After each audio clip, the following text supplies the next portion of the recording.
Hello, we're live on Wednesday, November 30th, 2022. It's the last day of November. How are you? I'm good. How are you? Good. Okay. Happy it's the last day in November. Yeah, Christmas. Woo. Have you decorated it all? No. But we found a little tree and we're going to decorate that so the cats don't destroy it. Cool. Cool. What about the rabbit? He's in a cage. Could get out. No. What about your 8 dogs? Your chickens? We don't have that many animals. You don't have that many chickens? No, we'll be fine with what we have for the little tree. It'll be good. For the little tree? Okay. We saw a nice tree in Lowe's last night. It was real and kind of small. But it was nice. It was very interesting. It was nice and little, but you already got a little tree. So yeah. If you want to look at any ornaments, let us know. Okay. Yeah. Cool. So, how's life? Good. Otherwise, good. Same old, same old. Same old, same old. You know what they say about that? You're getting old. Yeah, that's very true, actually. Yeah. So,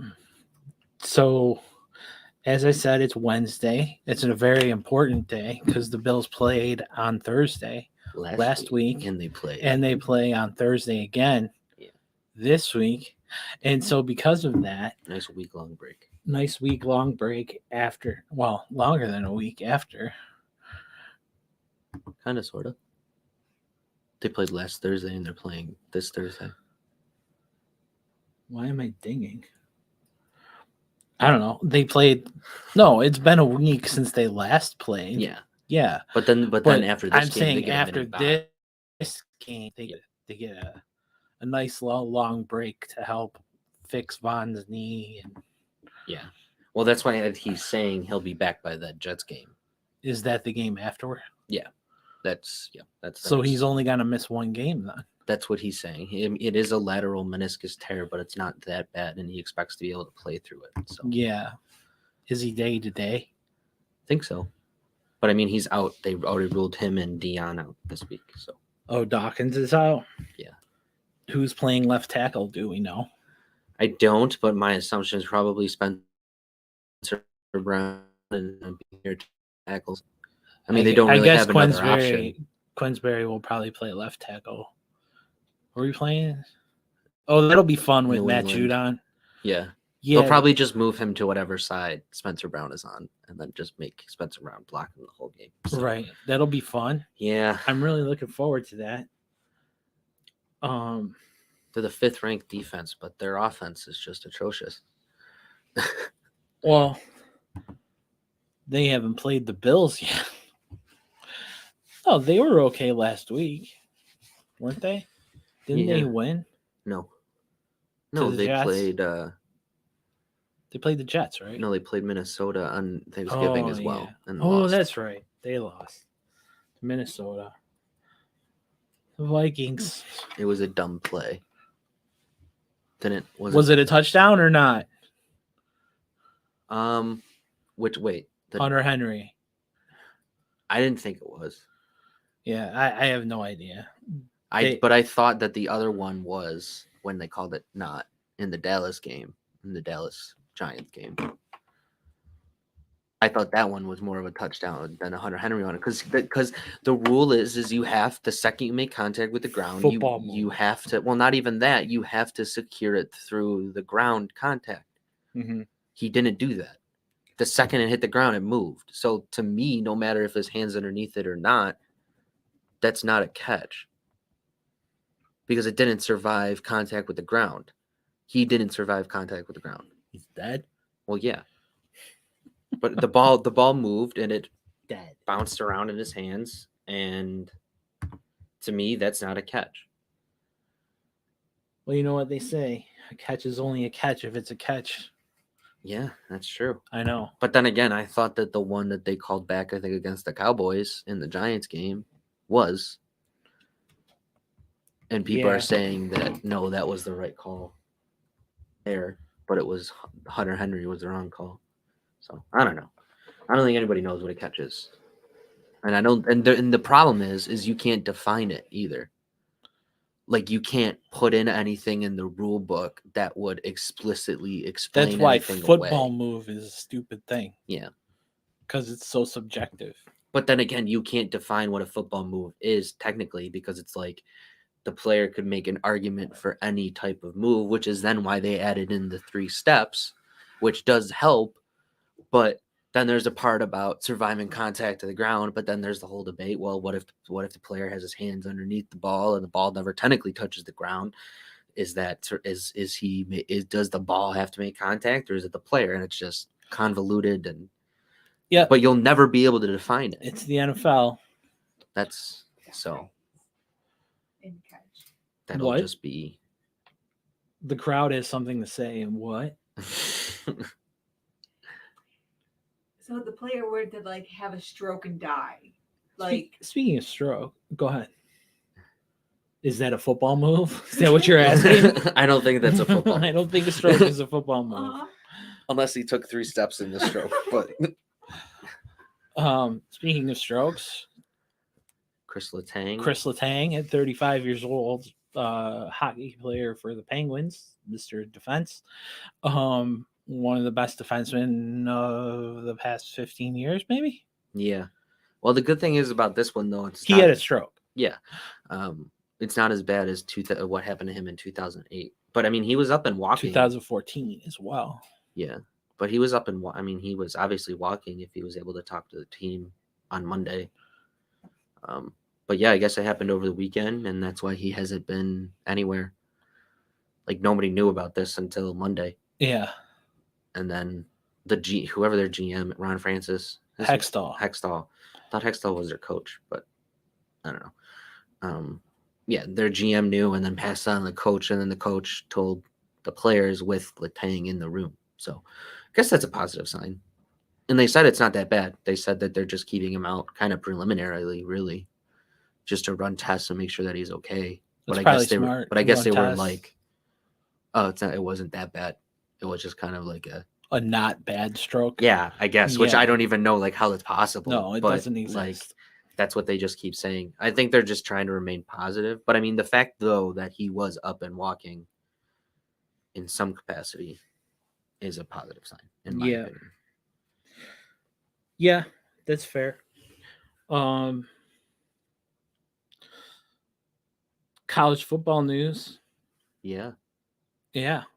Hugh Freeze leaves Liberty to go to Auburn.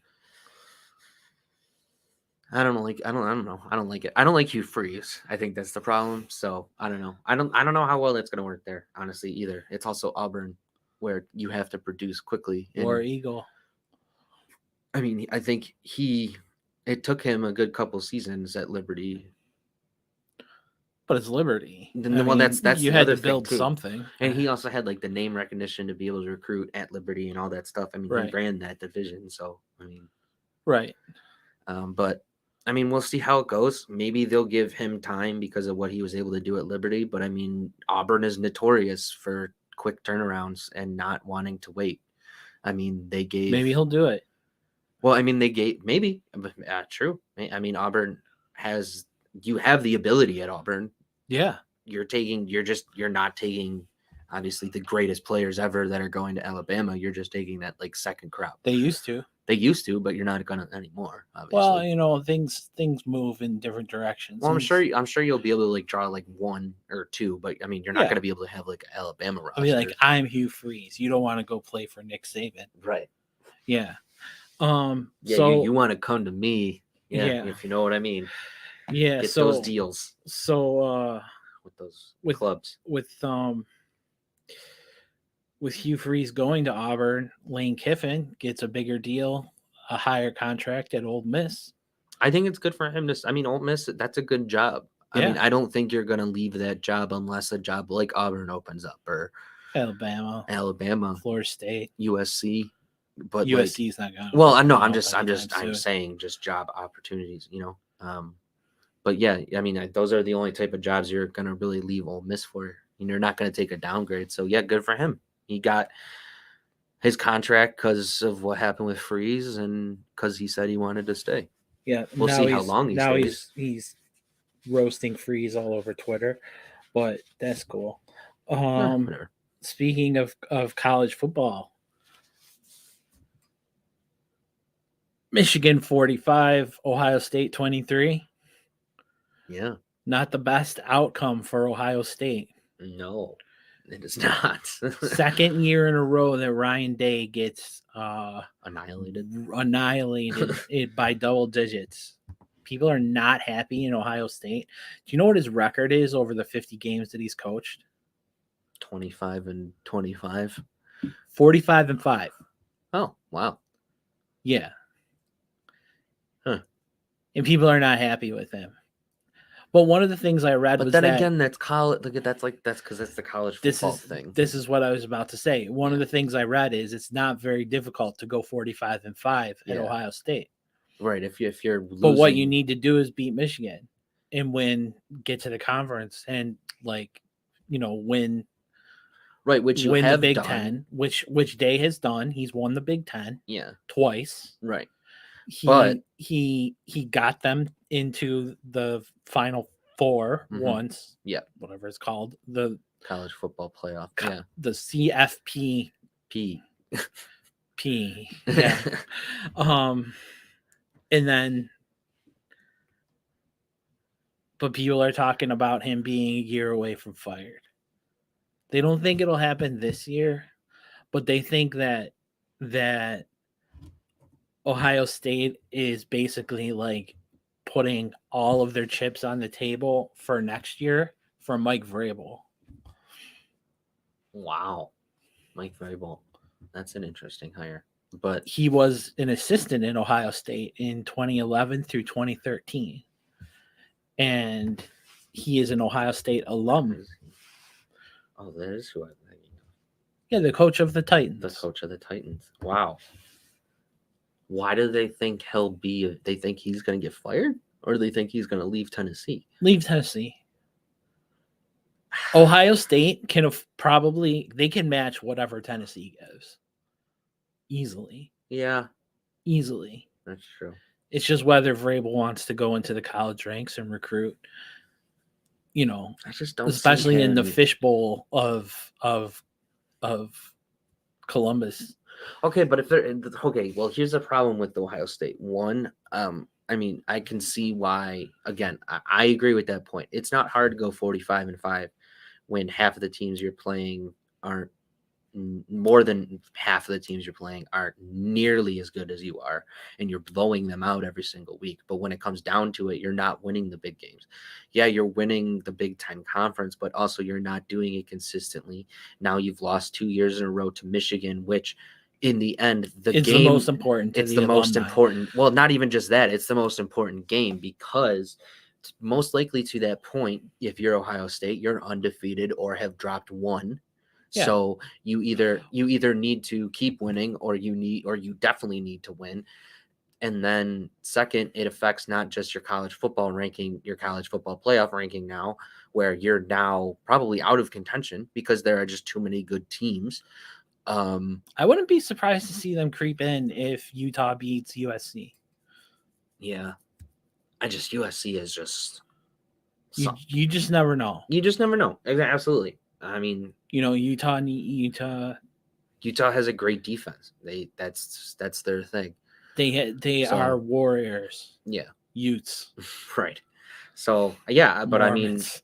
I mean right now, right. So if you're Ohio State, you're on the outside looking in. You're on the bubble. You're hoping not far away. You're not far away, but you're still hoping that teams lose who don't look like they're going to lose right now. Like it looks like USC's just gonna USC to me kind of looks like they're hitting their stride right now. And they're looking really on fire. And I think it's going to be tough. I mean, that's one of the teams you have to lose. If you're Ohio State, you want Michigan to lose again, but I don't see Michigan losing again. But they don't have any games left. Oh, I thought there were games left. I don't know. Well, whatever. But, no, Ohio State plays Purdue, or Michigan plays Purdue. I'm sorry, you're right. Okay, that's in the Big Ten championship, right? Michigan plays Purdue, right? And so even with that, with losing now to Michigan, you've now also again lost a spot in the Big Ten championship. So yeah, so you're hoping Michigan loses, you're hoping Ohio State loses, and if you're Ohio State, that doesn't look likely to me to have one of those teams loses. I don't think TCU is losing to Kansas State either. Never know. I don't think Georgia's losing to LSU. That's just not happening to me. But again, yeah, you never know. But you don't see any. I of could these see a teams Kansas losing. State upset True. over TCU. TCU But is that enough to get TCU you is in? good. I though. know, but is it TCU? But is OSU the first team on the outside looking in, or is that Alabama, or is that Who was sixth in the rank? Who was fifth and sixth in the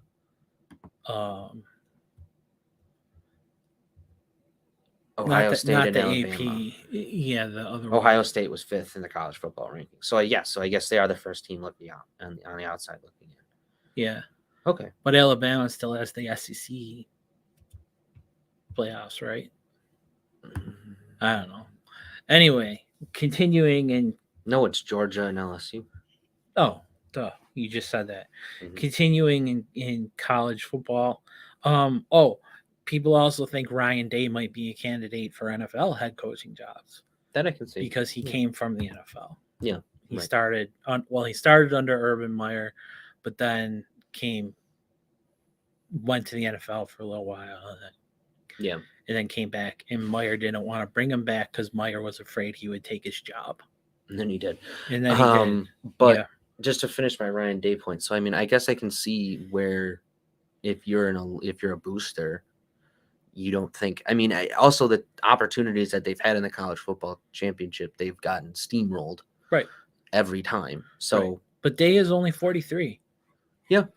But I mean, but we know how these schools operate. They want results right away. I mean, they're not willing to wait when they're these big powerhouses and are expecting consistent results. So I don't know. I mean, I can see it. I can see him getting fired. I was thinking that when they lost, honestly, that he was probably on a lukewarm to hot seat at this point because, yeah, you've been embarrassed. You've been embarrassed. Not just lost. You've been embarrassed 2 years in a row by Jim Harbaugh. By Jim freaking Harbaugh. Yeah. And from an Ohio State standpoint, you're not getting Stroud back, right? No, he's going to the NFL. Yeah. Right. And Michigan is getting JJ McCarthy back. Yeah. So you're going into that next year. So that's not a good sign. No. In my opinion. And you agreed. So we'll just agree to agree. Yeah. So UB. They're 6-6 right now. No, they're 5-6 right now. Mm. If they win their next game, they're going bowling. Cool. That's what their athletic director said, that they will go to a bowl if they win their game. That they have been told they're good to go. There's only 100 and there's something like I don't know. Let's just say it's 150 teams with a winning record in college football, and they all get a bowl. Well, and everyone gets a bowl. If you have a winning record, yeah, you get a bowl, right? But right now there are more bowl slots than teams with winning records. Oh wow! Yeah, so we might see teams with losing records get into bowls. Wow. Yeah. So that's bowling. That's bowling. I have one more college football thing, and I don't remember what it was. So we'll move on. Okay. Did you know? Okay, I found this out today. Los Angeles Kings. Yep. You've heard of them. Yeah, they're a hockey team. They're a hockey team. Mm-hmm. Yeah. They play out of Los Angeles. On the West Coast. Yes. In the state of California. Mm-hmm. Yeah. They wear black jerseys. Black and silver. Mm-hmm. With sometimes purple. Gretzky was there at one point. Gretzky was there. Yeah. Yeah, he played there. Yep. Very good. Yeah, very good. I know my stuff, man. Yeah. Yeah. My LA Kings lore. Aji Kopitar is their captain. Yep. Drew Doughty is defenseman. Mm-hmm. They cut Cal Peterson. I thought that They waived was it. him. They sent them down. Well, they waived him, and they're determining what to do because they're waiting for teams to pick him up.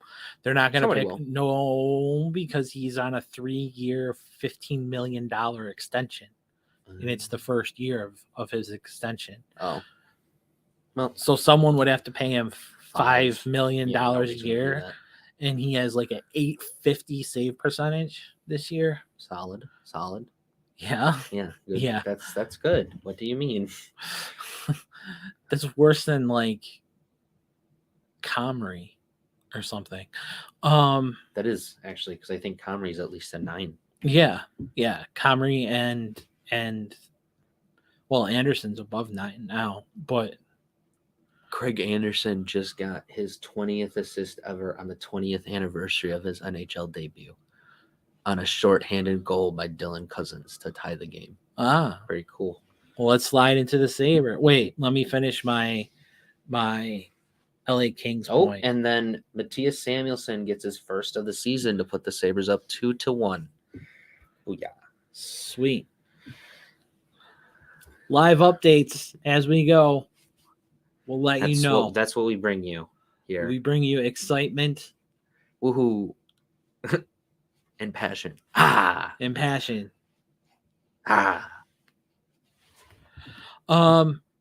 So, okay, this is gonna sound really stupid, but did they score again? No. Sorry. Okay, you're confusing our viewers. Sorry. No, it's okay. So, okay, the Kings farm team is The Reign. right. Yeah, the Ontario Reign. Yep. Okay. Did you know they practice in the same facility? Doesn't have to go far. No, I always thought it was Ontario. Oh, it's Ontario, Canada. Ontario County, California. Yeah. That screwed with my head today because I read that they practice in the same facility. You were like, how? And I was like, what is going on? Because the I Kings just, and them I just always, fly. well, no, I always just assumed that the Kings had a farm team really far away Yeah. because they were like late into the league and could never like connect with a team that was closer, which is kind of stupid to think that at one point they would have probably connected with the team closer than Ontario. But I was like, well, maybe they just really like having players in Ontario. That's kind of always what I thought too, actually. But so it surprises you as well that this is the county of Ontario and California. But it makes more sense. Yeah. Now it threw me for a loop when I read it. It's like the goat head logo. It never clicked in for me for the longest time what it looked like because I always saw it the way everybody saw it as the goat head. But now that I know what it's supposed to look like, it's really hard for me to see it as the goat head anymore. So because you never really saw it as the right logo, as the face, the correct logo. Yeah, as the right. I always saw it as the goat head, like the weird other way, and then it finally clicked in the way it's supposed to look, and I can't ever see it the other way now. It's kind of funny, actually. That is. So, Cousins scored. Samuelsson scored. More young guys keeping their way. I like that Cousins scored. Actually. Again. Yeah. 2 games in a row now. His snipe shot from the other day was in that top right corner. He's good. He's a lot really better than I think people think or expect. Honestly. So Cousins they were talking about his line with Paterka and Quinn with him. It's beautiful. And he said he was talking with the two of them saying, if we get this right, he said we could be aligned together for the next 15 years. That's what Cousins said in an interview, that he had that conversation with Paterka and Quinn, and that Cousins was like, let's do this and let's get this right. Yeah. I mean, that's captain material stuff. Oh, absolutely. I mean, I've been saying from the beginning that I think Cousins is captain material. I just don't think, I don't know. There's something where it's like, you're like, I don't know, So, yeah. But, yeah. I suppose. But I mean, that's the perfect line to have together. I mean, Quinn has shown that he belongs now. I think. Oh, definitely. Paterka He is in gets the dirty, but in the corners, Quinn is big. lineup. You know, I like that about him. Which screws Krebs, but I think if they're just gonna keep, I think honestly, if they're just gonna keep just flip flopping Krebs in and out of the lineup, they should just send him down and just get him just the least playing time. I don't know. You know, but What do you think about that, audience? Should the Sabres send down Peyton Krebs? Because I mean, you can at least have somebody as your alternate. You can at least have somebody as your alternate. Like Riley Sheehan? Yeah, not anymore. But I mean, it's fair of him to say, "I don't want to go." Whatever. Sheehan? Yeah. Yeah, I was fine. I with that. don't really care. You know, I what had mean? no problem with Sheehan saying I would like to explore other options. I mean, he just said, you know, like whatever, like that would be what. That's what a lot of players would want. And I mean, even though he agreed to a 2-way contract and he knew what he was getting into, I guess he just thought he would have a better chance probably at the NHL roster. Well, yeah, I mean, again, Paterka and Quinn being significant. They're I mean, to me, and Krebs being, I mean, the reason they're keeping Krebs up, right, is because he's better than Sheehan. Yeah. I mean, they're not just going to right, keep because I mean, up. if somebody gets hurt, he's an immediate plug-in right away. Like right. You know right away that he'll be fine. I mean, it's just, I just feel like, again, they're just hurting his development by just keeping him there. And then when they are playing him and they're swapping him out for somebody, it's somebody on the fourth line. So he's getting fourth line minutes and he's not really, and then, but it's like, he doesn't, but when he's on the ice. The fourth line is perfect right now too. Yeah. I mean, they are playing with extreme confidence and playing really well together. I mean, when you talk about like combinations that are flying right now, you look at that Cousins, Paterka, and Quinn line. Tage line. You look at the Tage line, right? Yeah. I mean, they have always had chemistry, and now you have Gergensen's. Yeah, but that this year it's at a different level. I swear to God, Tage and Skinner have a competition going on because it's like every single time one of them scores, the other scores. It's just so weird. But hey, what's wrong with that? Yeah, no, I'm not saying anything about I want to dance with somebody. It's fine, you know. Yeah. And whatever Tage's song is. But it's just that third line, like that is a struggle trying to fit Middlestat, Olofsson, and those guys. We gotta have sort a talk of like, about Middlestat. We can have a talk about Middlestat, and I'm okay with that. I think it's time to finally admit he's a lost cause. Lost cause on Middlestat. Is he a lost cause? Because he seems to be scoring like 1-on or 5-on-5 a little bit better. Yeah, but do you want to sacrifice that for defense? Because it's like every single time that line is on the ice, that's like the one line on the ice that lets in goals. Okay, but Olofsson is scoring like mad still. He's got like 11 goals on the season. Yeah, Olofsson's the only good. Middlestat, Olofsson and Middlestat both score on the power play, which is helpful and it hurts because on the power play you should have more players scoring, or it should be easier to score on the power play. So power play has always been a problem for the Sabres, though. Right. And so when you have guys who can score, but the other side of that is, like you said, the power play has always been a problem for the Sabres, except this year, right? Where they're not as bad, I guess I should say. And rushing in the game against the Chargers after an explosive 28-yard run on the Gameday CJ has joined us. What's up? Merry Grinchmas. But I still think, I mean, though, I'm trying to pull up his freaking stats and stuff. But I mean, he's played in 22 games and has 13 points. That's great. That's fantastic. But the problem is this line of Middlestat and Olofsson, and then Hinestroza when he was healthy, who was playing up there? Who was playing up there? Well, Krebs. Hinestroza took over for Krebs. Oh, Asplund. Okay. Yeah. I don't. He's so bad defensively, and Olofsson is also bad defensively. Yes. I'll agree with that. It's the problem. Okay, here's the problem. They don't fit in what this That's team what needs I was to saying. do. Like they're the right players for somebody like Tampa, where it's like they can take a guy and drop them in, where they can take Middlestat. Like I think Tampa would be the perfect place for Middlestat because they can throw him on the third or fourth line and on the second power play and be like, first of all, they won't play him at center because he can't win faceoffs, as for some reason a lot of our centers seem to struggle with. Always have.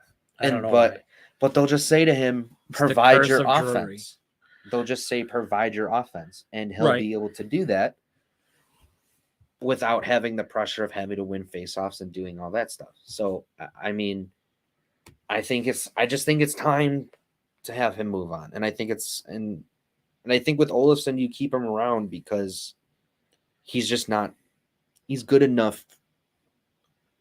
And then for what he brings you offensively, it depends. You can find that. It depends on what you can get. I mean, that too. If he's part of a package, but I think if you're trading good, Olofsson, you want to. I think if you're trading Middlestat, you're expecting like picks back, and I think you would be fine with that because of the log jam. But I think it's because of the log jam you have of players like that.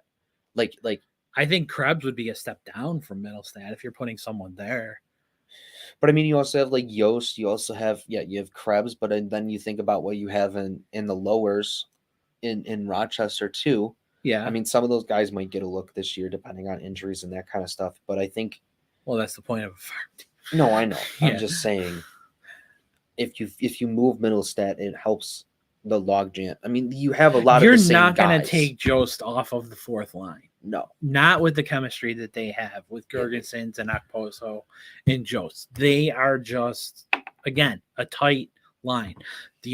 All of the lines are really tight, except for that third line that just doesn't fit. It's like that it's because puzzle kind of thing where like you just can't seem to get the right guys. And you look at what is it really, a group of 5? I just think the problem is if you put Middlestat anywhere, he doesn't really fit unless you're putting him on like the top line, but he's not top line material.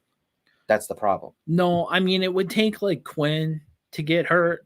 I could see him playing left wing on the Cousins line. Yeah, like if Quinn got hurt, but that would have to happen. Right. And like, I don't know. Right, because you have Bjork down there. Yeah. You're not gonna call up Kulich. But Malone, you have Picard. No, Malone plays every other game. He is like he's hurt. But Picard is probably someone who would get a call up. I just feel like you just have a lot of the same player. That's just the only thing. So I think if you were to move Middlestat and you could get what you would get, you could get what you could get. I think more teams. I think there are teams out there who are probably higher on Middlestat than we give him credit for. Probably. I don't know. Well, you were at the game the other night, CJ. What do you think? You're muted. There we go. Middlestat? Yeah. I mean, what do you think about the team, the game, whatever? I mean, it was so funny. I was sitting at the top of the steps or whatever, I guess, the vomitorium. I don't know. And this guy was like, "Oh, I need power to shoot more," or whatever. We'll talk about power. And the usher was like, in a good way. Yeah, no, the usher was like, he doesn't really shoot very often. And he was like, yeah, but when he does, it deflects off of someone and usually goes in or whatever, the guy said. And then he had that breakaway like 5 minutes later. And he just totally whiffed on it. And I just thought that was hilarious. But honestly, I got there a little bit late. So we were like, I sat down and we were down 2-0. And so Yeah. like that's the second game I've seen live where we've been down 2-0 and kind of came back. And so from that perspective, I was very happy that I wasn't just in for like a 6-0 loss or 6-2 loss. So I think it just they got the fight in them. They got the they got the want to be a good team. They just I don't know if talent wise on all of their lines they're there yet, to keep up with those top guys. I mean, I don't think they're there. Their biggest problem is goalie, right? Yeah. I mean, I think we all know that they may have some gaps probably on defense where they could improve, right? They could obviously improve on their forwards if they wanted to, like in the off season kind of thing. Well, and right, I mean, you and I talked about this a lot last week, so it's kind of the same conversation again. But they're not going to make a move. They're not going to make a splash. They're not going to do anything. They're not going to, affect this roster. No, with anything, and they're not. Yeah, they're not going to make a move. They're not going to affect the roster. And what they're doing right now is they're just kids. So this is just what's going to happen. And they just are going to have to learn. And I know fans are going to have to learn to suck it up. Yeah. Like, that's the thing that I think I'm having the biggest issue with is Sabres fans who are like, oh, we're going through this again. They do this every year. Blah blah blah, and it's like it's different. It's not the same, and if you can't tell that it's not the same, like right, that's the reason why I'm like that. That's the reason why I'm sitting here going, I feel perfectly comfortable just saying it's very obvious they're kids.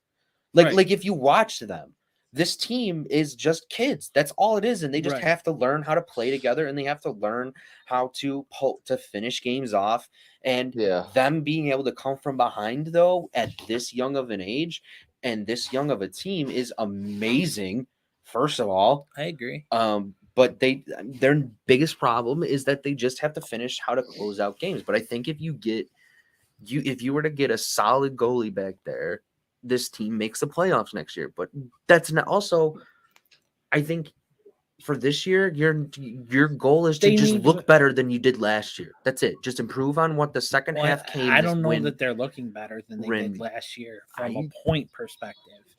But they are on the ice as a product. Right. I mean, all they did was ever since Granato became head coach is they've consistently grown with Granato in his system, and the system has worked for all these players. And also what we were just talking about, 3 of your 4 lines, you're going are clicking mad. Right. I mean, look at what Thompson's doing. Look at what Skinner's able to do. And then defensively, Dahlin is playing at a ridiculously high level and has just finally being like, I'm Rasmus Dahlin. Right. And that's the way it goes. Good luck, everybody else. Owen Power is just awesome. Everything we thought he would be and more. You got Samuelson Power back. Is awesome. Yeah. I mean, I just want to put that out there. Like, he is just a fantastic player. And the growth that we're going to see out of him, he is easily going to be in numerous conversations for the defensive player of the year. And rookie in mine. I mean, he'll be in the conversation for rookie, but he won't win it because it'll go to an offensive player. Right. But I think, I mean, he deserves to be in those conversations. I also think Dahlin deserves to be in the conversation for defensive. Is that Norris? Norris, yep, for the Norris as well. It's very obvious, first of all, this team is better than last year. This team is better than any team we've seen even in the past, 10 years, 12 years, whatever. The drought. Yeah, the drought. Sabres drought. Now, when we talk about the drought, that's what we're talking about. It's also obvious, though, that the players don't just like Granato, but that Granato is actually a good coach. And I think there's a difference between, and like, yes, Bilesma they were good coaches and blah, blah, blah. But there's a difference between Bilesma coming and like what we say about every single time in the past, where these coaches came in and were like, fit my system. Right. You play to me. Granato's like, nah, Right. we can figure this out. We can, if we're down 3-1, okay, let's throw out some different line combinations. Let's do some Right. different stuff. Like, he isn't just going, why it just keeps throwing the same stuff out there going, why isn't this working? And then it blames it on the players. No. Right. And you know what? If everybody's going to hate on the fact that he calls everything the learning experience, their problem with that is that it's true. I mean, I don't know what else you're going to call it, though. Yeah. It's true. This team You're needs right. to learn how to beat Tampa Bay. This team needs to learn what it takes to beat those type of teams, and they're not The going to do teams that. fly, Right. like Jersey flies. Right. They need to figure that out. Pittsburgh, they need to figure out. They need to figure out how to beat Boston. They need to figure out. Well, no one's figured out how to beat Boston, but But you know what I mean? But if you want to win a cup, you got to figure it out. And they will. I mean, I think they'll get there. I'm hoping it's with Granato. I'm hoping it's with a lot of these players. I mean, like you said, we sort of we're kind of repeating what we talked about last week as far as finding your core, but the core seems big. Right. And that's the thing. Like your core is but if it pretty works, cool. Yeah, but if it works and it seems like it is working, right, you're going to be as good as Tampa that. Bay. I mean, Right. you're going to be winning multiple cups. You're going to have a franchise, a dynasty, because Cousins is right. You're going to have a Paterka, Cousins, Quinn line for 15 years because these guys are 20, 21, and 24. Right. Like, so when you get people complaining about how this is the same Sabres as they were 7 years ago, I was like, 7 years ago, some of these guys were in middle school. Yeah. You know what I mean? I'm like, this is not what you do. This is not what you handle and that kind of thing. So off season, here's my goals for the off season. Okay. Pasternak's a free agent. Jeez. Let's throw the money at him. Let's lock him up, lock him in big time, and put him as your top scorer next to Tage. Right? You can then put Tuck on line 3, right? Right. And then you've got the start of a third line. Mm-hmm. With whoever the misfit toys are that go with Tuck. Yeah. Now, one other thing that I found interesting about Tuck, I was reading about this today. You know how he wears number 89.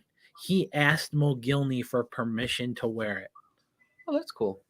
I thought that was kind of cool. Yeah. Like he said he never even got to see Mogilny play live. Mm-hmm. But because Mogilny was before his time, he said. But he said he still felt that it was necessary to ask Mogilny to and I think that's fair to think that too. Yeah, I do too. So I'm saying Pasternak, a goalie, and I don't know who the free agent goalies are. So, but they got to get somebody. I think they're gonna make it. I don't think they're gonna make a splash next year. I don't know if they're gonna make a splash, but I do think that they're gonna sign a name at goalie. Then they're not gonna mess around anymore. I mean, you did say that this is what did you compare it to in the Bills seasons? You're at the point right now. Are we at the Diggs point? How you're describing it? You're getting rid of those guys who don't want to be here. You're figuring out who wants to be here. Okay, so we're you're John kind of past that Brown, stage, but not really. Yeah. Tyrod We're not at the Taylor. Diggs point yet. No. And that's the next step. Yeah, that's what I'm hoping. Is getting your Diggs. Yeah. I'm right. with it. And that's imagine just Pasternak. Yeah, playing next to Tage. Yeah, that would be great. Tage was great the other night. Imagine this 2 years from now. Wait. Patrick Kane, Tage, Pasternak. Yeah. On your top line. Yeah. I don't know. thing I worry about is I mean, don't they have to Skinner's give gonna Allen a new regress. contract soon? Skinner's Well, gonna I was just gonna regress, say, right? watching So- that game the other day, I just felt like the goal by Skinner and the goal by Tage are two goals that you just don't see every hockey player be able. Oh, to we make. lost, or I might have just lost them actually. I lost them. I didn't lose them. Okay. You know what I Say mean? that Like, again, CJ. Though I was Like, just saying that Tage goal and the Skinner goal are two goals that you just rarely see players be able to make. Like, yeah, no, that that's Tage so. around the back, and then I thought watching that live at the ice, I watched Skinner go to the corner, and I thought he passed it back in, and somebody tipped it because I was on the other side. I couldn't really see. I just seen him kind of skate over that way, and I'm like, okay, he's going away from the net, and he turned and shot it, and somehow that went in. I was just like, that was him. That he did that by himself. I was like, wow. Yeah, I think Tage is just giving him a lot of confidence having someone of that level. Yeah. Because when Making he more played with shots. Jack, it was the same thing. Mhm. Having Yeah. someone of that level lifted his game. Yeah. And I think the good thing about Yeah. Skinner is like when he regress, I don't think he'll regress too badly. He might defensively, Right. but I think like he'll kind of turn into like I think he'll still have his speed, so that'll be a positive. That'll be important for him is to Um, keep his speed, and important for us. I think he'll just be like the minute he one of those loses power his play speed guys. is the minute that, well, if he becomes one of those power play guys, then you have to get rid of Olsen, Yeah, right? that's true. And Well, that's why I think Olafson's contract is only for 2 years, because I'm thinking they think that since Jeff's here for 4, I think. yeah, he's got a lot left. Yeah, he's here till 26, 27 with the U. And yeah, Minnesota so he's a has a USA, lot of 27, 28. goalies. But I mean, the Sabres have goalies, you know. No, Brenda said maybe look in Wyoming or Minnesota for a goalie, Yeah, right? true. So, but again, we talked about Portillo in the pipeline, and we talked about how crazy good Definitely Levi's Levi is doing. yeah. But both of them would be 3 years away. And I mean, again, this same people who are talking about how the Sabres are repeating all this, this negative stuff and not moving at a pace they want, are also saying, well, Levi will come in next year and be the savior. And I'm like, no, Levi's like 3 years away.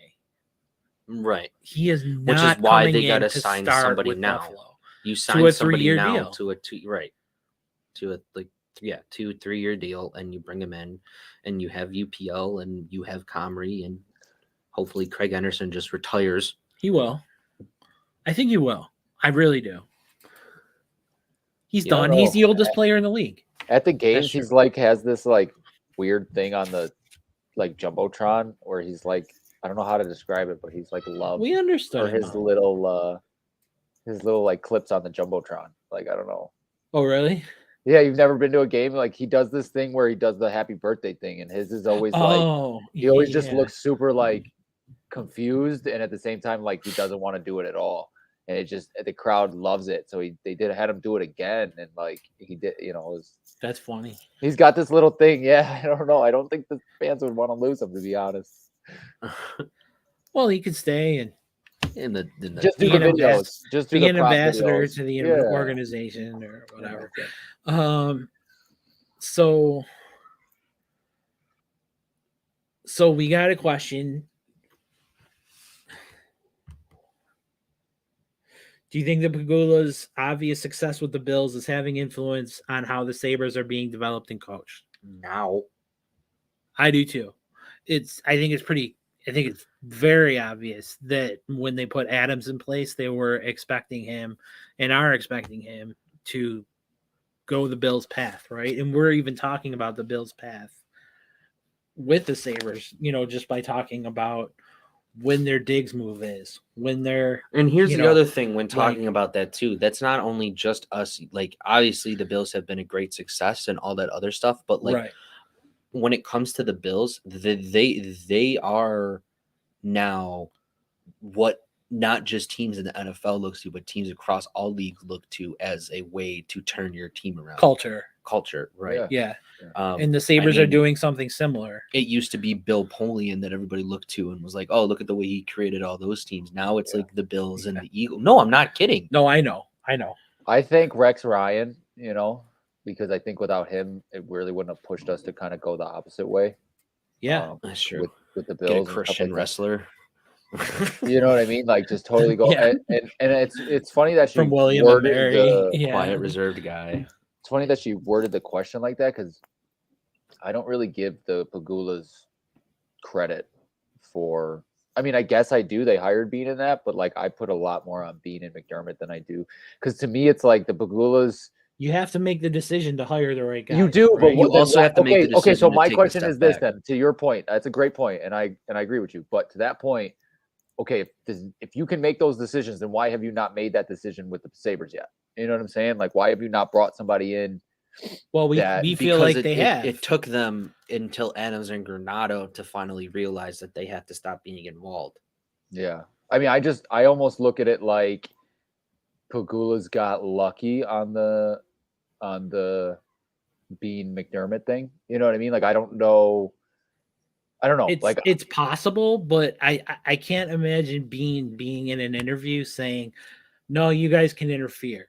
I can imagine. I can only see. We him... know McDermott came in with the notebook, so I mean, like the right. binder where he was like, "Here's my plan for the next 15 yeah, years." But like, that's interesting. And then McDermott was also like, "Go get Bean.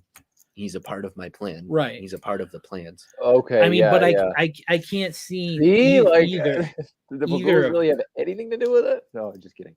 No, I mean they could have said no, right? I mean, so. They picked the right guys, but I think right. also the part of it though was they trusted McBean and McDermott right away to make the decisions. I mean, I don't feel as bad as Tim Murray was and as bad as Botterill was. I also don't feel like there was ever a point in time where the Pagulas weren't like, "Why aren't you trying to do this? You should try to do this." Who they were hands off with was Kruger, and when they were hands off with Kruger, he was their Rex Ryan. Yeah. That's what I'll say. Because at that was point, their Rex Ryan. Kruger is the one who made them pivot and go, we have to be less involved. We have to have the right people in, because after that happened, because Kruger was also their choice. They were so confident about bringing this guy in, and then he was good for 10 seconds. And then because also all the fans were like, well, then this is so far out of the box. Well, maybe it's going to be great. Well, after though that happened and he got fired, the question started to become: should you guys just sell the Sabres then?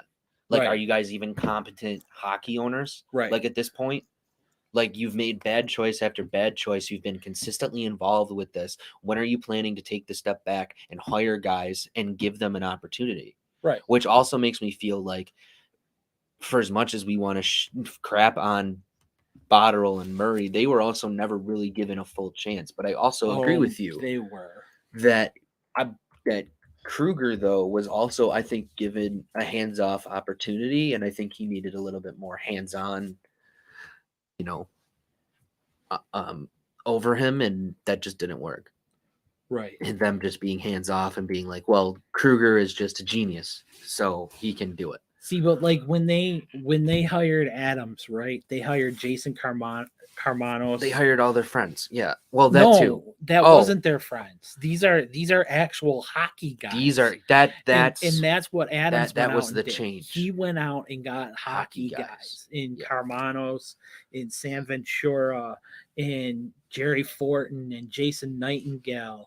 And then they kept the good scouts like Kevin Devine, who has been with the Sabres forever. Yeah. And that. And they kind also of thing. completely redid their data and intelligence stuff, like the way that they look at everything. Right. They brought in like people who actually understand what that stuff means. What analytics mean. Yeah. I mean, what analytics are. That was Ventura. That was Ventura when they brought him in. Yeah. I mean, that was the point of bringing him in. He was the analytics guy. Right, but the thing was the Pagulas gave Adams that. They weren't involved in it. They probably involved to say yes, but they trusted Adams to make those decisions from the get-go. We don't know in the past it seems like they were a little bit more involved and maybe made more of those decisions about guys who should and shouldn't be on the staff. That's all I was saying. I'm not saying that we should still have any of those GMs. It was definitely Murray's time to go. I mean, the second he made no moves at that last trade deadline, you knew he was gone. Right. And then with Botterill, it just seemed like he was in over his head, honestly. He just made bad moves. Yeah. I mean, Murray was too aggressive. Botterill was bad. Yeah. And Kruger was just like a terrible decision. Yeah. Right. Kruger is the type of guy you bring in to take you to. He's like the type of guy you would bring in when you need that last push to get over the hump, in my opinion. He's not the type of guy you bring in to coach a bunch of kids. Right. And even then, I don't know. I don't think he would get you to a cup, but if your thought was we just need one final something to get us over, I think Kruger would be the kind of guy who you would bring in to be the vice president of your organization. Yeah. Not be a coach. I was just saying manager. from a coaching standpoint. Yeah. You know, I mean, the guy has like an economics background and, like those kind of things. And it's like, great. So anyway, speaking of the Pegula's success with the Bills play tomorrow. Yes, they do. Tomorrow evening. On Thursday Night Football on Amazon. Thursday Night Football on Amazon. With Kirk and... I like Kirk. I do too. And Tirico? I like him better on this than I do on NFL? On college. Because in college he's too knowledgeable. I think in college he's not knowledgeable. I don't think he shows from a color guy's standpoint. When he's calling a game, I feel like he's a lot more reserved and about the stuff that he talks about in college. Like I feel like he doesn't go as far. I don't know. Do you like Herb Street, CJ? I knew his name ended with a street. Herb Street. Herb Street? Yeah. Yeah. I don't know why I thought it was Overstreet. Anyways, Main Street, Jason Street, Overstreet. I don't know. There's another person with that name. Anyways, what do I think Horde about Overstreet? I don't hate him. I don't like Tirico. I've never been a fan of. I don't know. I don't know what it. I think it's the Ravage Bills fan thing that I heard last year. No, I'm joking. I don't know. That's interesting though.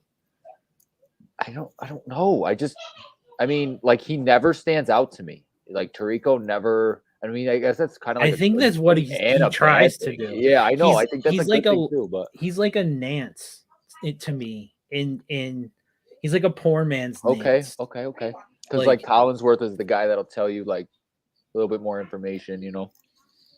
A lot more information, right? And I think of him as like a poor man's. The opposite to that, though. Yeah. Like he's just there to be the straight man, to call the game, tell you what's happening, and I have to bring his sexuality into it. I'm not. I accept all kinds of announcers. And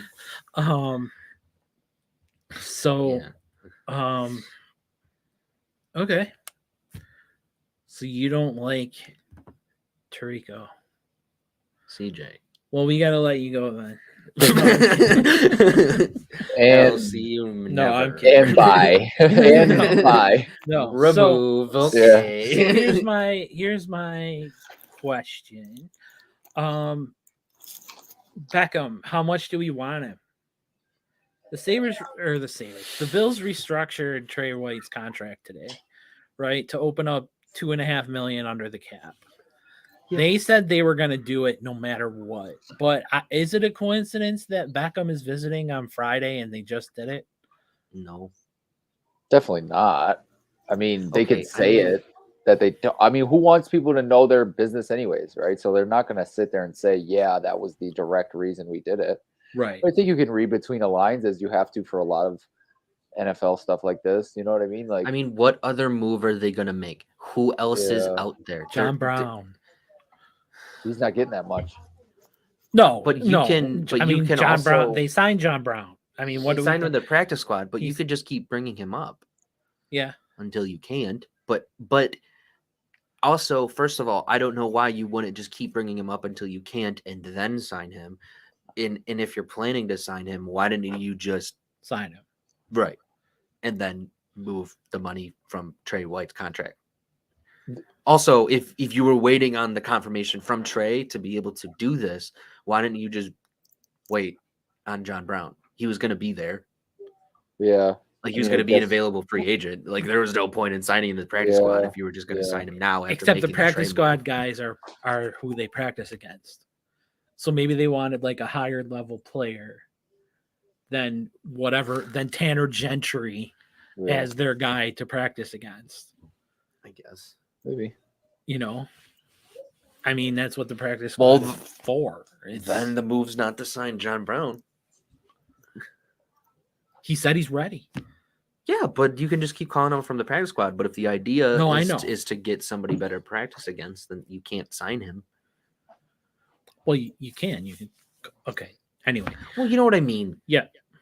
so it is that was one of my questions. So how much do we want Beckham? How much do we want him? Like, do we want him because no one else is out there? But are you willing to give him 4 years? 4 years? That's what he wants, right? If that's what he wants. He wants a long-term deal. I don't know what I mean, long-term is to him, but we I can't. think it's I mean, I'm 3 to 4. fine with it doing it the same way you did the Vaughn, where you had opt-outs after 2 or 3 or whatever.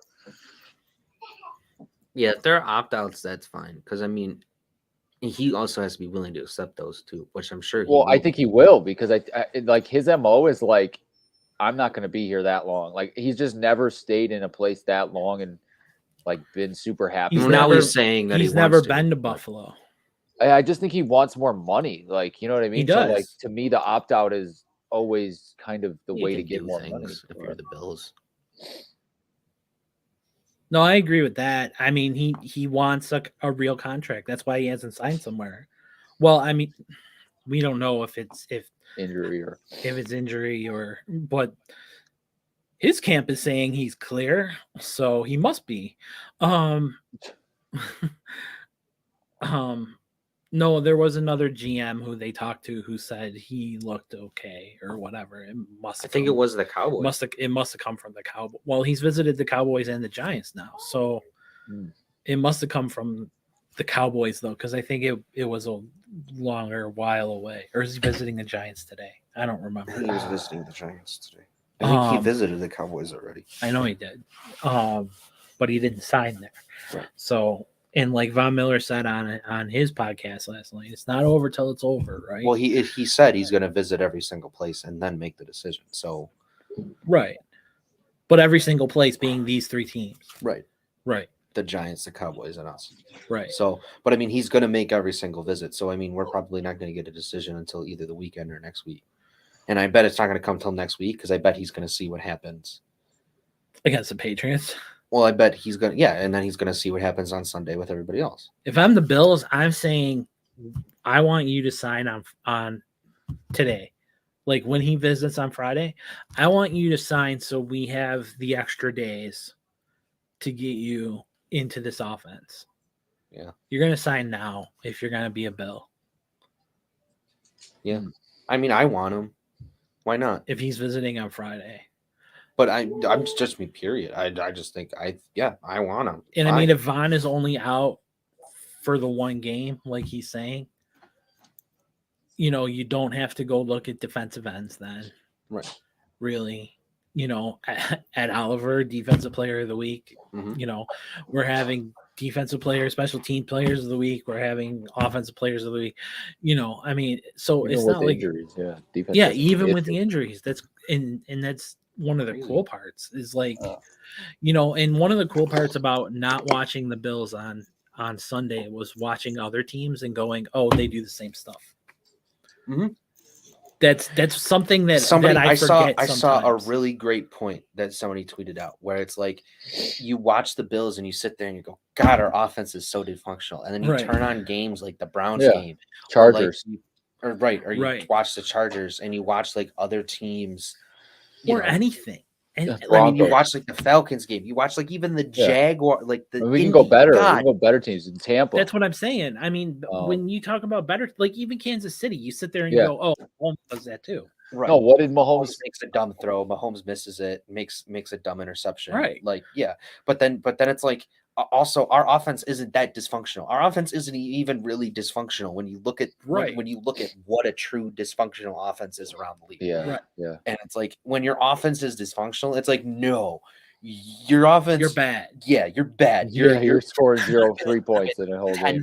10 one play in the first quarter, like. Yeah. Or 10 yards or whatever it was in the first quarter. And then they had bench. When your offense is dysfunctional, you bench your first round draft pick in year 2. Right. Yeah. But so Brian said maybe the point of signing Brown is in case OBJ says no. That would make sense. So the organization is using Brown as a bargaining chip. Yeah, I think they'll have Brown regardless of what happens with OBJ. Right. Like, I don't really know if that had anything to do with the other. You're not bringing back Beasley, obviously. So if you have to choose somebody from Josh's days, it's John Brown or Robert Foster. I don't know why you're not going after. Anybody own? So Beasley was released by Tampa, right? After he played. Beasley retired. He retired. Right, but he would. But I'm saying if he unretired, he wouldn't have to get clearance from a team or anything like that. He could just sign to whoever he wants. I think so. Yeah. I don't think Tampa has his rights. I also don't think he. I don't want Beasley to come back. He's not coming back. He's not coming back to Buffalo. You want to hear something terrible? Is I asked. Yes, I do. And I don't know if this is like an indication on our WR2 spot, but I asked my girlfriend. I said, "Who's the second wide receiver after Diggs?" She couldn't name it. She couldn't even name it. Okay, but that is an indictment. I think that's saying that he's not. Okay, hold on. I think that means he's not making plays to the normal fan's going to see him and be like, "Oh, that guy, Gabe Davis." You know what I mean? Like, he's definitely not living up to the expectations that he had coming in, right? Mm-hmm. Exactly. I don't know. I think.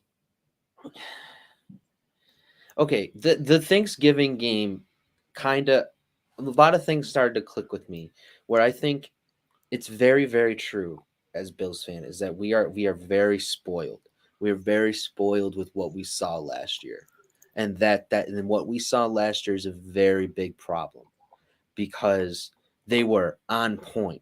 But the problem about that, and you've talked about this repeatedly, and I think it actually is true, is having no fans and being able to not have to yell, not have to do anything, not have to really do the normal stuff you do when there are fans in the stadium was a tremendous help to Josh to look as great as he did.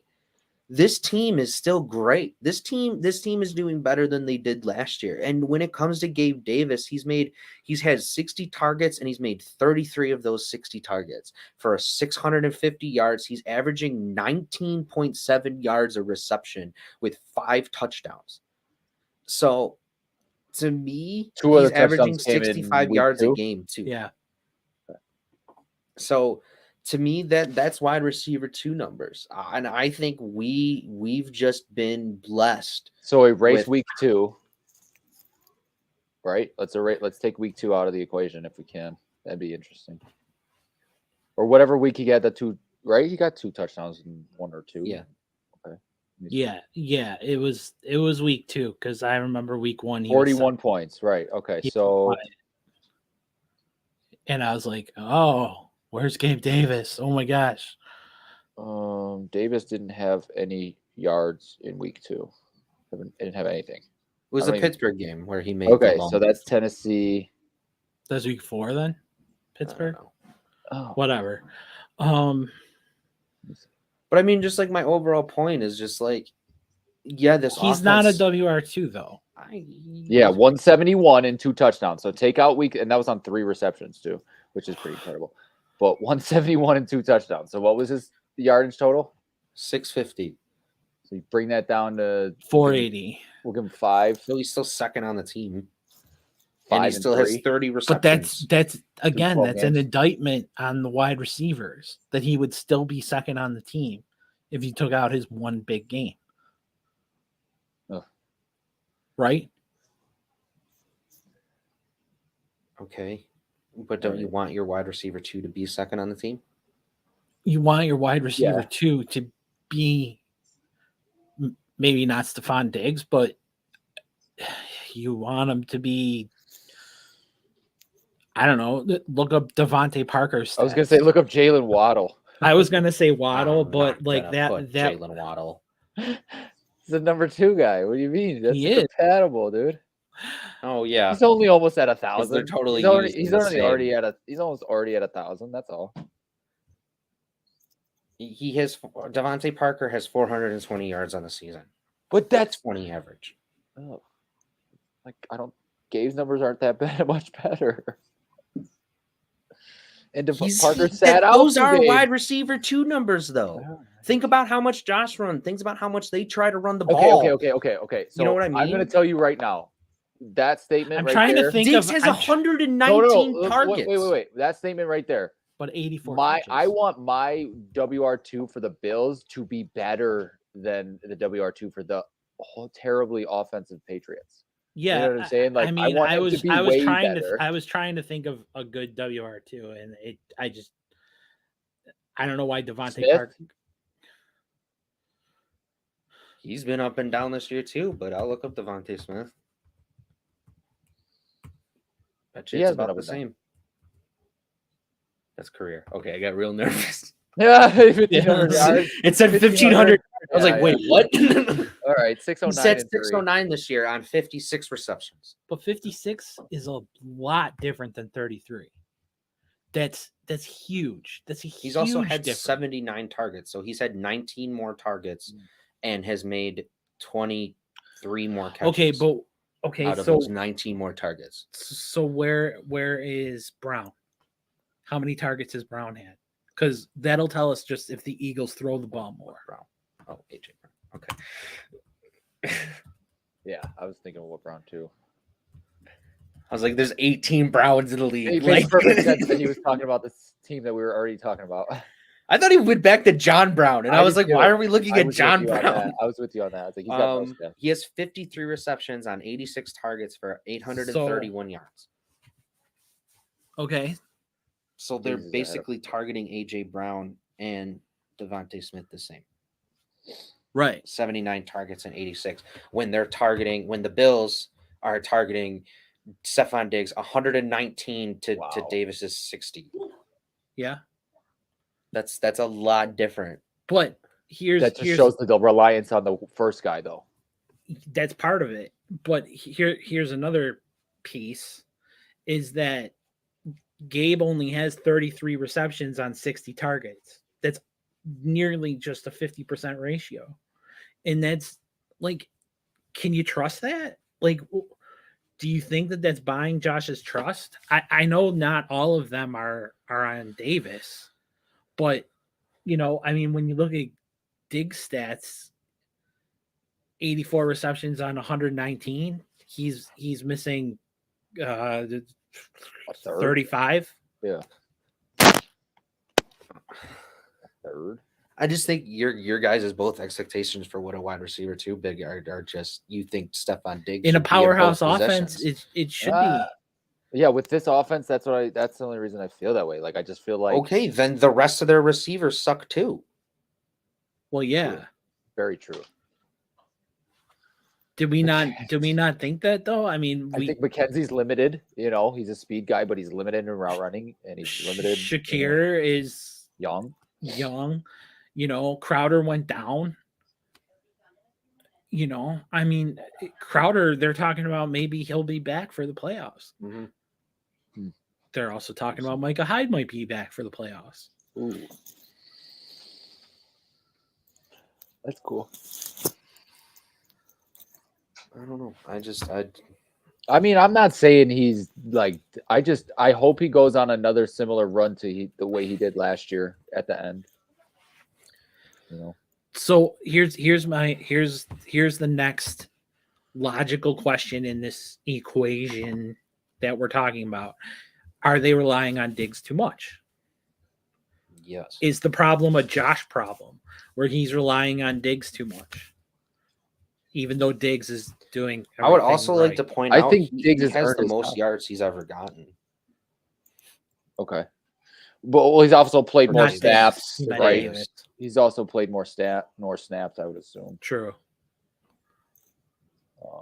So that makes sense. But yeah, I mean, it just for me, I would say that the confidence level obviously shows, right? So Josh's confidence in the two receivers is dictated by their amount of targets and, you know, conversely by their amount of yards. So, I mean, I don't know. I feel as though I don't know if I'm not saying it's a Josh is 60 problem. targets enough to even have a chance? He should have 45 catches on 60 targets.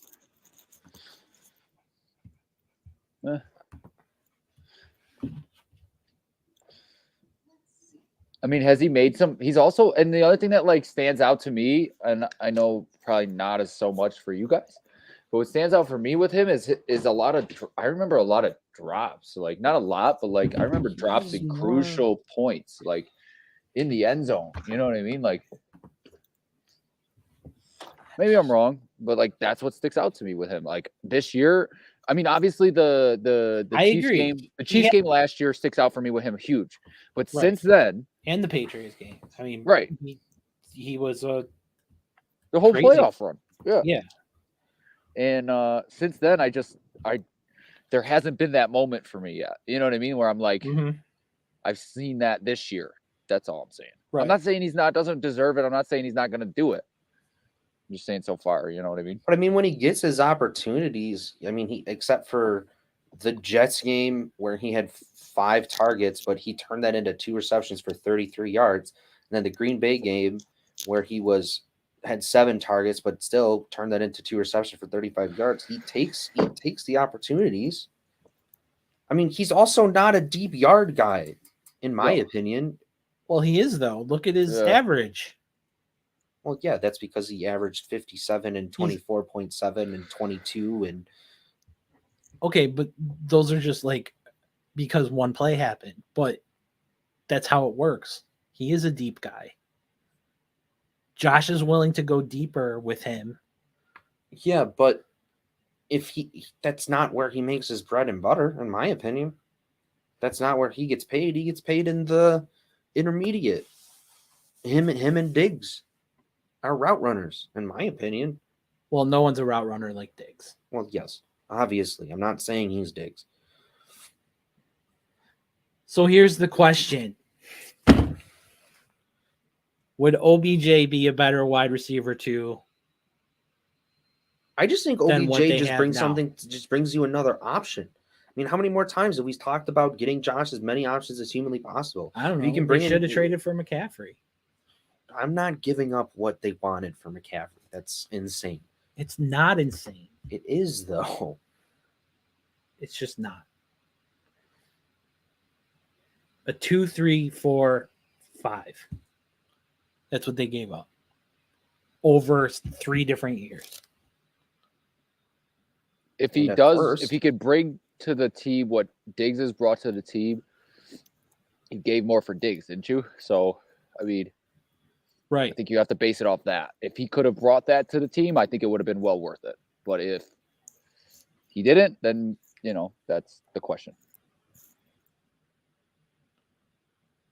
Mm-hmm. I think also OBJ shares up the slot as well. Well, and maybe he creates more opportunities for Gabe, and maybe it allows also Dawson Knox to get more opportunities too. At least it should. And Nyheim Hines. I think I don't know. I read more about what Was I guess successful that last year. situation, and I guess you were right. They're just bringing him in to just be a returner. They're not planning to really do much else, Hines. which I think is also ridiculous. But whatever. I think it's just because Cook like stepped up at the exact same time they brought Hines in. Yeah, that week. Yeah, and so it became like one of those things where it was like, Do we well, give this guy more should we looks? right? Should we go with the guy who's a free agent at the end of the year, or should we go with the guy we just drafted who seems to be performing all of a sudden? Yeah.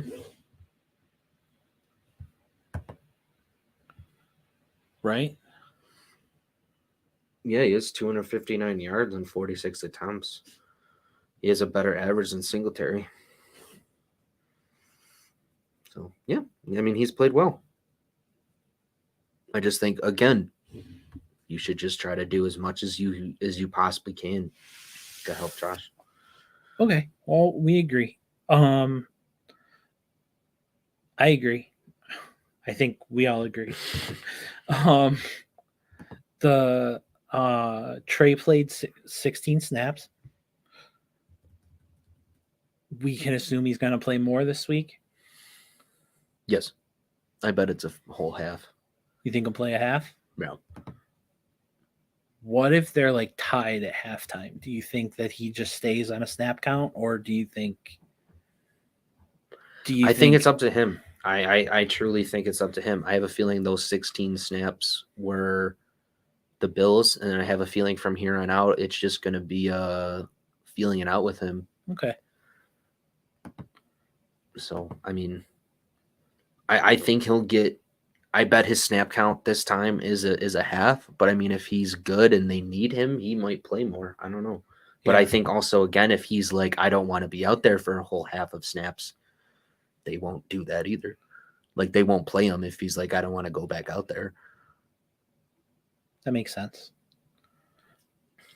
So AJ Klein was signed, brought right in, and played really well. He did play well. You thought, okay. You know what? At first I thought he didn't. And then, you know what? A lot of people were breaking down clips of him and showing different things that he did and that kind of thing.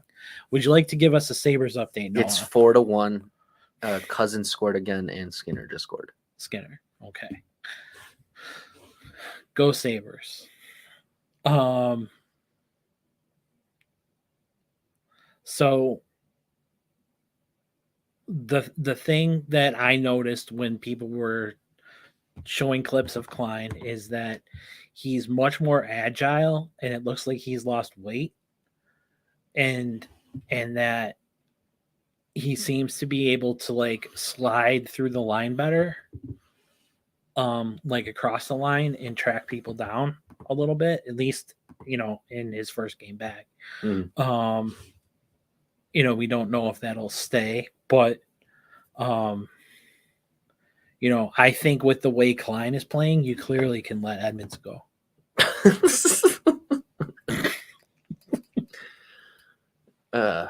Yeah, no. You don't think so? No. But yeah, I don't know. I mean, I think having Klein though there did make me feel a lot more comfortable. But Than Dodson? Yeah, or Bernard. But I think this game will be an Not interesting giving one. up on Bernard. I'm done with Dodson. But... Damian Harris most likely, so that'll be good. But they'll just have to deal with Ramonde Stevenson. But which I traded to you. Oh no, I traded to Tim McNamara. But it'll be interesting to see. I think they can stop this offense. I don't see them having problems. I see them having problems with the defense. I mean, I think this is going to be kept close just because of the Patriots' defense. Well, especially with Dawkins out. I read a stat that said that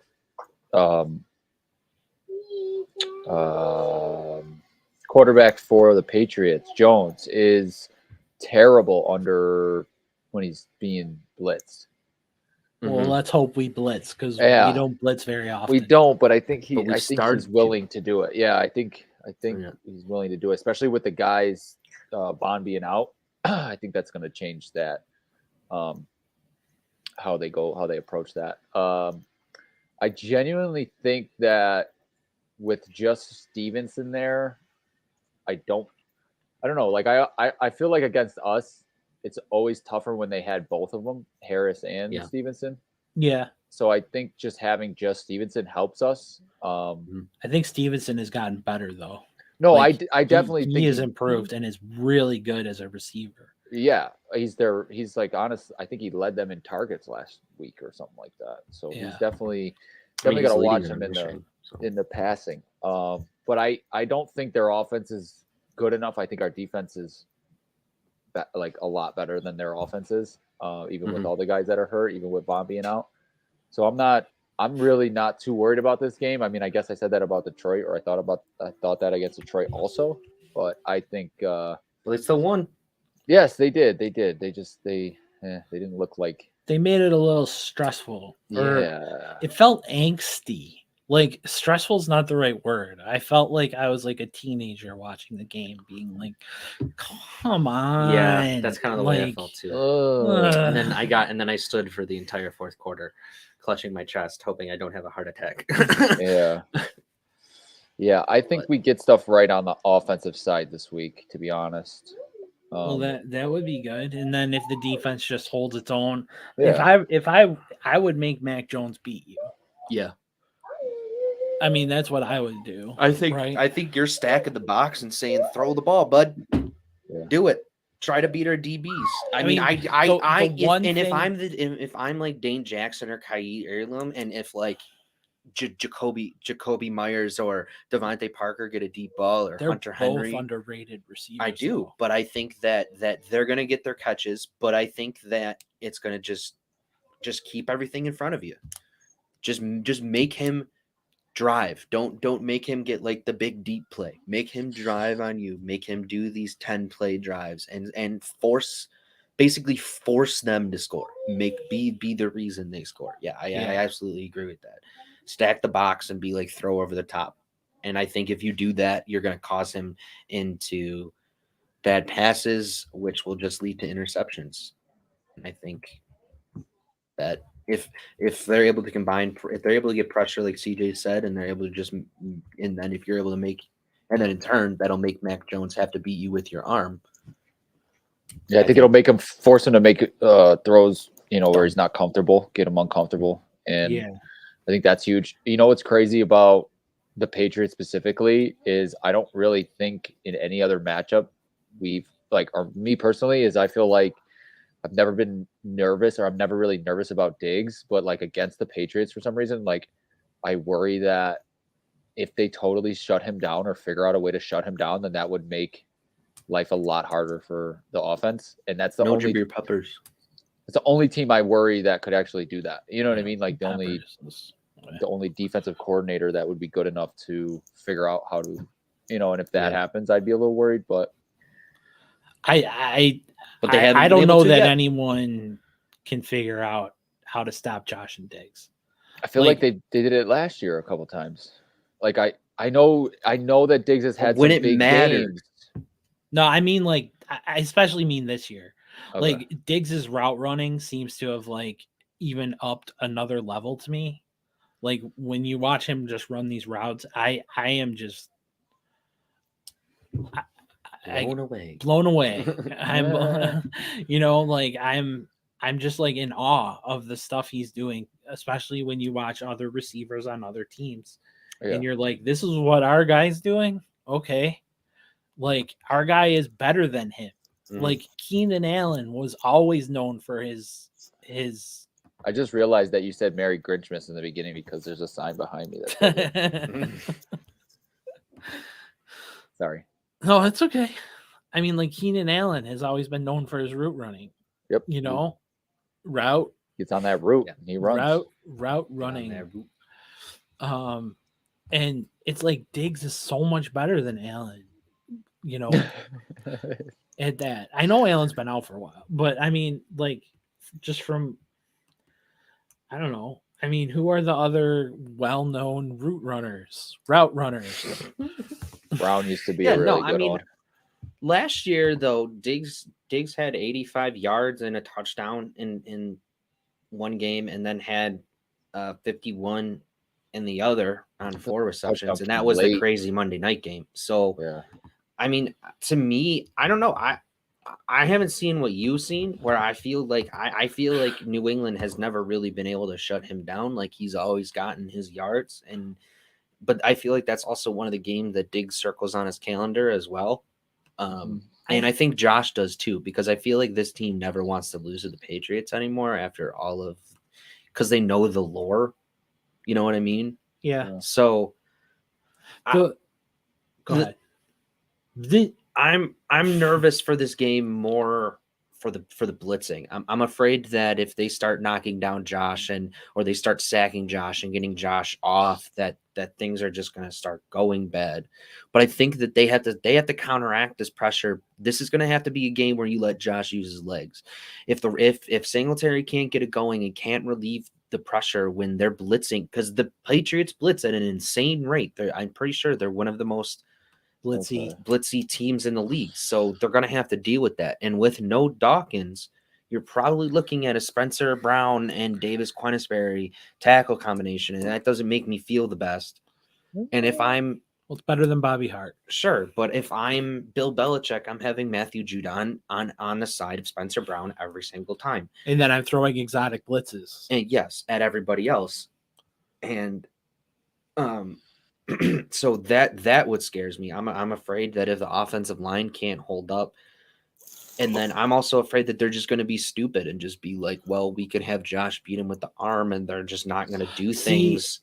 That's funny that you say about them being stupid, because my fear about them being stupid is that they're going to go, we are going to run the ball. I think this is a game where you have to figure out some way to run the ball.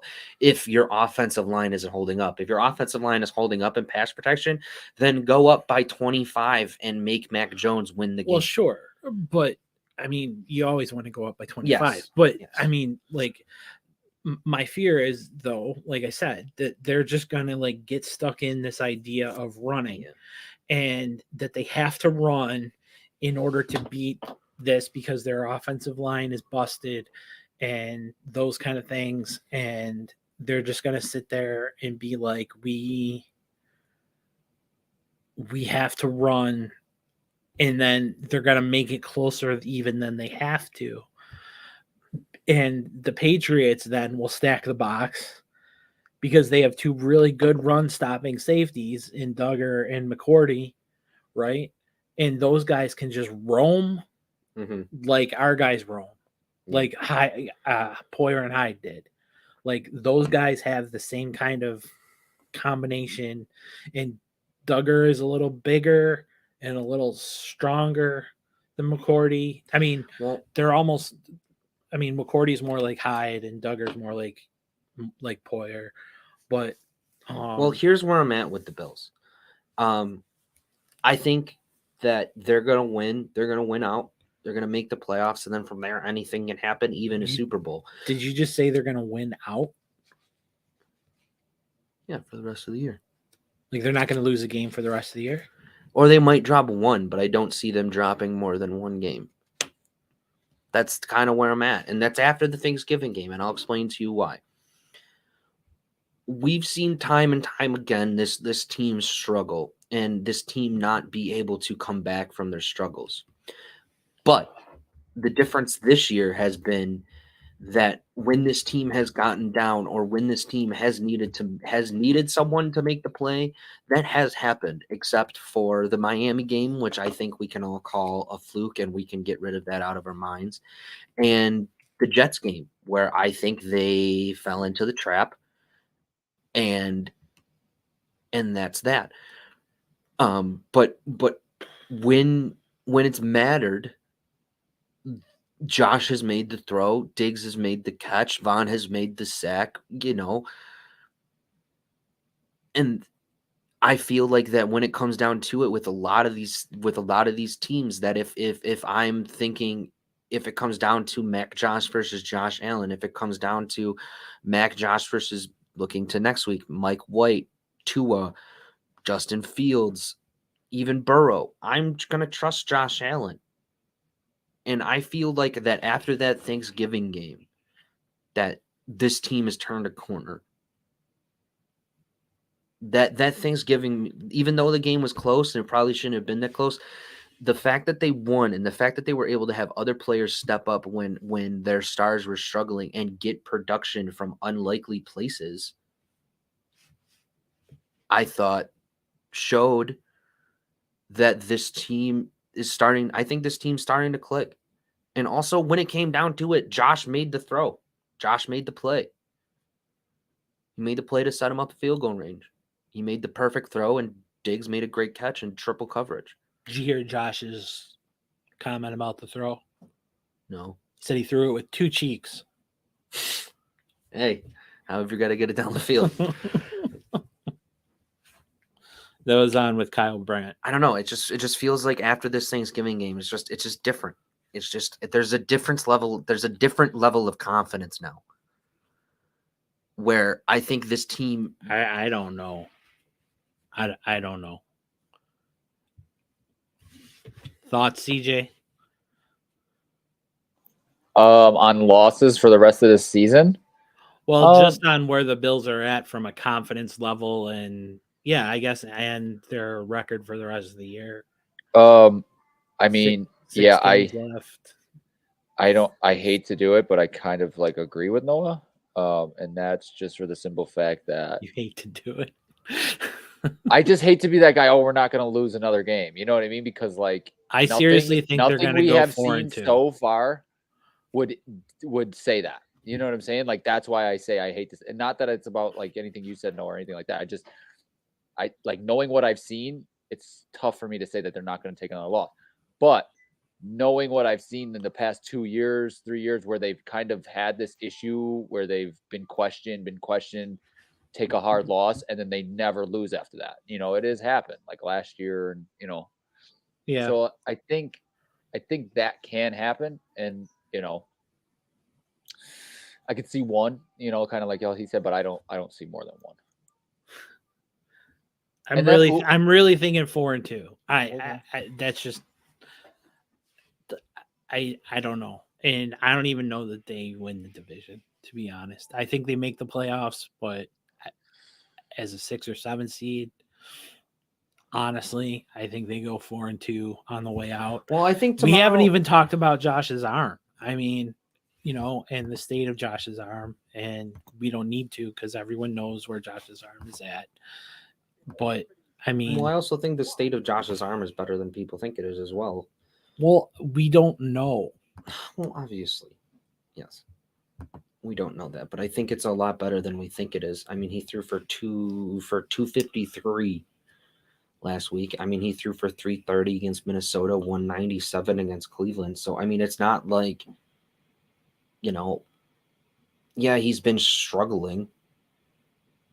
Sure, he hasn't looked like the same Josh, but again, when it's come down to it, the play's been made. You know, I mean, he got them into overtime against Minnesota. You know, yeah, he got the lead against Minnesota as well. He had that lead against Minnesota. So, you know, the opportunity was there. They won. He was the reason to me why, you know. Well, that's why I said we don't need to spend a lot of time on his arm. We know where the state is, and the state is like we can hope that it's great, like they're saying. We also were told that it was a 7 to 10 day injury, and 3 weeks later he's still in a brace. So, you know, I mean, yeah, I don't know. I just think things are just going to be different. I think for the rest of the year, there's no reason to think that. I think every single game is going to be close, and we're gonna have heart attacks for every single game, and that's going to suck because that isn't what we expected. But I think that they're going to win in the end. I think there's no reason to think that they're not going to beat any of these teams to end the year. I think, yeah, again, they're going to be close. I think division games are very difficult to win. They have 4 division games. Yeah, I think when it comes down to it, there's no reason to think that this team isn't going to win, because I think that's just I honestly think Miami is probably better than the Bills. I disagree with that. We'll see. Week 15. And we can talk about it then. Okay. Thoughts about that comment, CJ? I was listening to my lovely wife, so if you could repeat He it, thinks that'd the be great. Dolphins are better than the Bills. I got to think on that. I don't know. I feel as though probably the toughest game left has to be between Cincy and Miami. Those are Yeah. by far the two most difficult games. I agree. And like I was saying to Noah, I just think that it's really hard with 4 division games left. Those are tough wins. Every division game is a tough win. And I'm not saying they're not going to be tough wins. I'm not saying they're going to win by 15. I'm every not single arguing game. with you. I'm just I think that there's after the Thursday game, there's a different level. I think there's a different level of confidence. I think if they lost that game, this team would be in complete shambles. But the fact that they were able to pull it out and win, and Tyler Bass was able to show up, and you had other guys show up that weren't, Diggs, Allen was still able to do stuff with his legs and was actually using other wide receivers and kind of spread the ball around. And then he had Devin Singletary again, and the running game show up. And then he had the defense still played a very high level, and Ed Oliver played an extremely high level when Vaughn went out. So, and then that last second kick, Can I hit that one? I think the fact that went through gave this team just a different level of confidence that we've seen. We'll have to see. I don't know. I think every single game is going to be close. What you saw that I didn't see, and that's fine. Like I'm super happy that like you have that. I think you're just pessimistic. But I truly I think you're optimistic, right? I mean, I don't know what we want to say. Am I being pessimistic or am I being realistic? I don't know.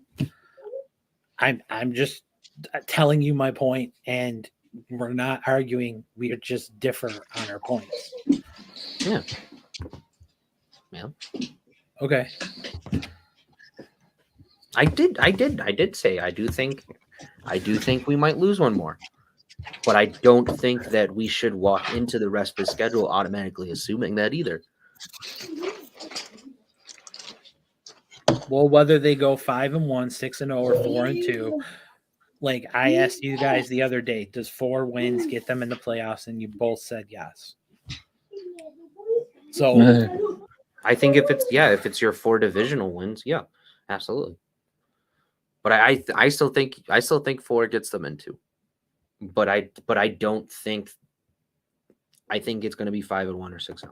So I have to hope that they're going to come out with a totally different level of energy, and that's what I'm thinking. Against Miami. You know what I mean? Like against Miami. They're also going to be home.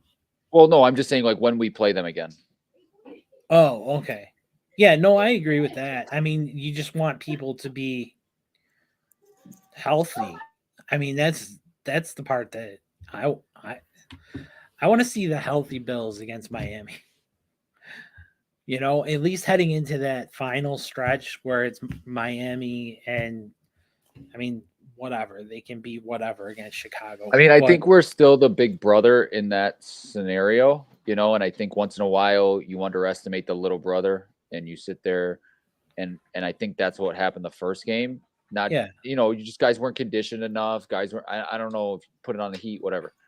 But I feel as though, that because of that, it'll, because the way Miami like jumped after they beat us, everybody was talking about, them and how good they were and how much of a surprise they were this year. Like that was their catalyst game to being, upper echelon. And it was also the Bills, like, what the heck game. Yeah. And I think that everybody realized the team. Right? Yeah. And I think that that's what they're playing for the next time. You know what I mean? Like, okay, well, we got to set this straight. You know what I mean? And I think that'll have a lot to do with how they come out and, Sounds good. Yeah, we'll see though. Predictions? I think they cover the spread. 28-20. CJ? 38-17. Bills. 17-14. All right. All right. So anything above 21, I win, or no? No, my mom picked 31, Oh, okay. 17. So. Right. I didn't know I was in it. I didn't know I was competing against her. No, I know. I was just joking. Okay. Anything else? No.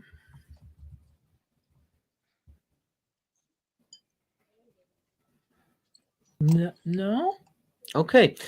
I'm going to take us out of here then. If you made it all the way to the end, we appreciate you for watching. If you're watching us over on Twitter, follow us at YouTube at Gameday716 and you'll get updates and won't have to watch it on Twitter.